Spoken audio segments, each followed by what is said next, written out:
Keeley believed in an electric universe. Walter Russell believed in an electric universe, yet in academia, what's being taught is Newtonian and Einsteinian gravity-based universe, which a lot of math has been created, and it's given these people a lot of status, as we would say, in academia. But all the latest findings from the electric universe show that, in fact, these things are wrong.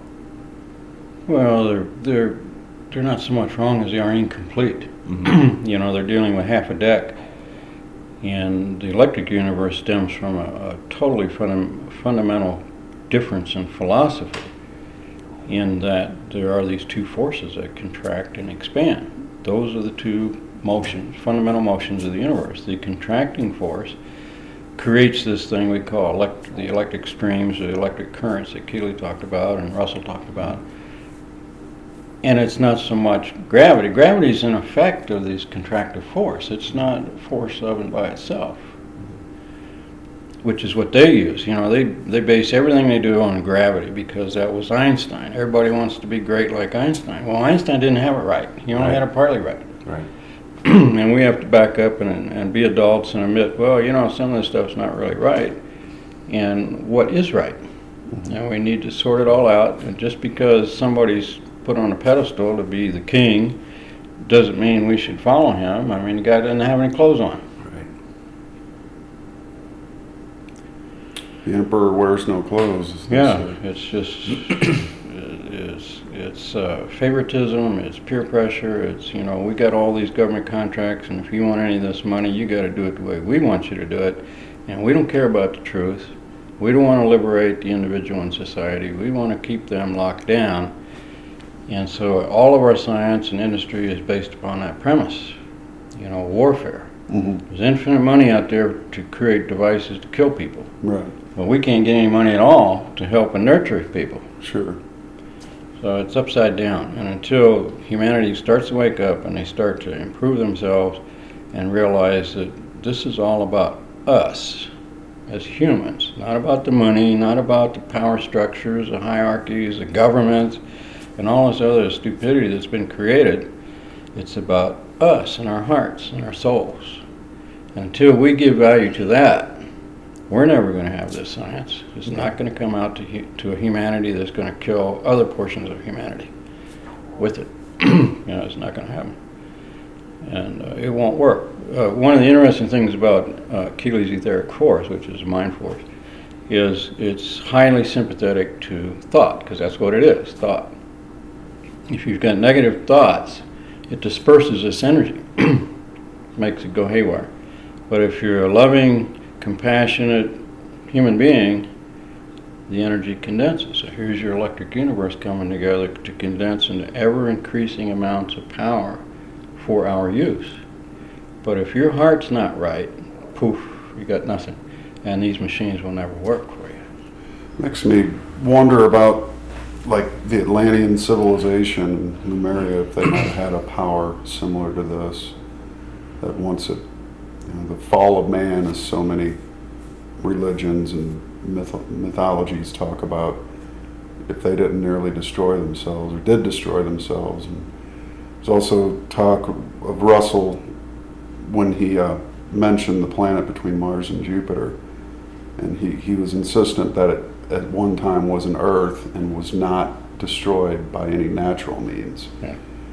Would mankind face the same threat if he did have a...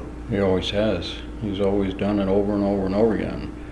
Casey said Atlantis, one of the sinkings, was caused by one of the people he gave a reading for, and he said he mistuned a crystal.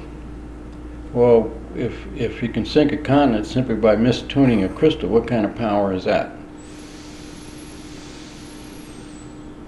You know, it makes you pause and think about this. You know, we're going to unleash this technology onto society. We better have some people who are adults and they can take care of it, because they got their country, the continents in the very palm of their hands. Mm-hmm. That's why we can't have the predator mindsets, you know, the control freaks who are in charge getting control of this technology. First off, they won't be able to make it work. But like the guy mistuned the crystal, he had the opportunity to do it, so poof. Mm-hmm. We got to be adults here. Quit being children. Well, one of the things that has to happen in order for that to take effect is people in the research fields, respectfully from yours to Russell to Tesla, and speaking of the upcoming Tesla conference, what is a good way to bring people together besides, say, just a conference? I mean, we're going to need everybody to participate in this movement if we're ever going to achieve this brotherhood and sisterhood among man. It's going to take every one of us. What are some suggestions, maybe ideas you have that could help, motivate people to come together with a unified vocabulary, a unified understanding of the electric model of the universe and how it applies to our lives? Well, I think we need the principle that we mentioned about coming from within. If you're a loving human being, and you can't lie about it, if you're a loving human being, you will become highly attractive to like-minded people, and they will simply come. They may not know why or what, but they will appear in your life, and we can have these people take part in what we're doing or what's going to be done in the future, because I think everything we're doing now is going to be totally transformed here shortly. And in that regard, but there are those deceivers and liars among us who, it just takes some wisdom to sort them out. Sure. And you will know them by their fruits. Right. What they do, not what they say. Absolutely. There's a lot of hollow promises in the world these days. Oh, a lot of con artists, thieves, liars, and they have no place in any of this. They need to go take a picnic someplace else because they're not going to be part of this. And better than that, they should take a good hard look at themselves as, I'd like to be part of that, so start to get your heart straight. Mm-hmm. Everybody has that potential. We can become these godlike beings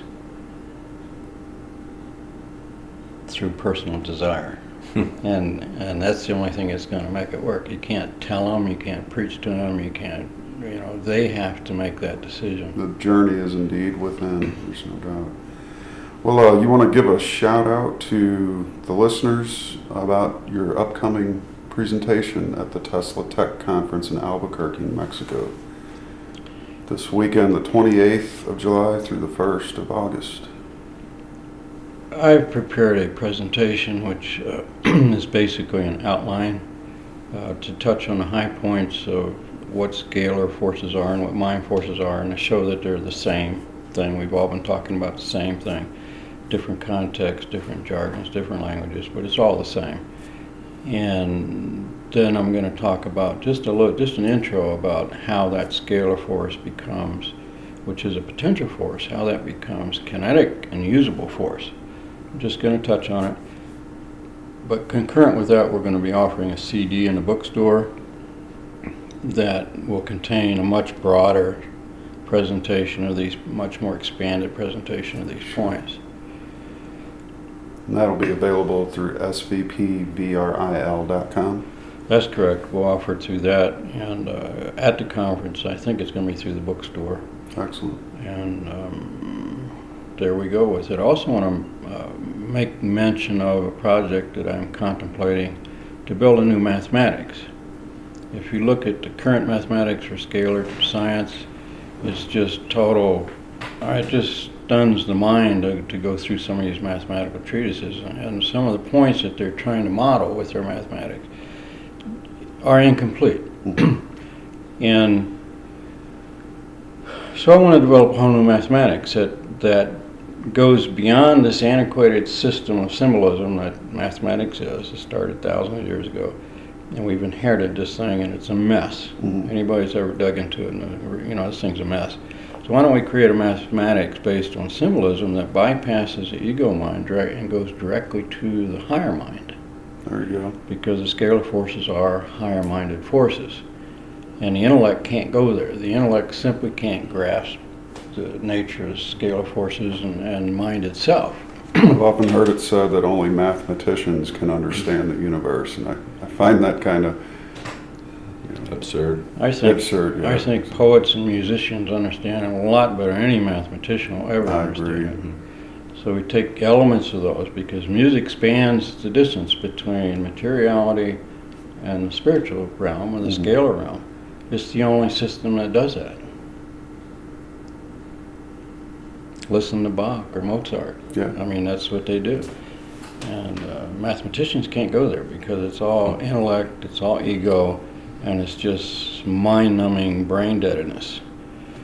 It's useful for what it's good for, but it's not gonna get us to the scalar realm and back again. Right. Well, Robert and I are looking for a drummer. You interested in joining the group? All right. Well, folks, check out the Tesla Tech Conference. Dale Pond will be presenting there, and this is another installment in the Q&A session with Dale Pond, compliments of the Pond Research Institute. You're looking at the kitchen. This is where we cook all the wonderful, good, yummy, non-GMO food, and maybe one of these days we'll do a cooking class with you. Sure, That's as we'll much pitch in, do a cooking video, yeah. There's some good stuff made around here. Anyways, get in touch with Dale, ask some questions, and we will see you on the next side.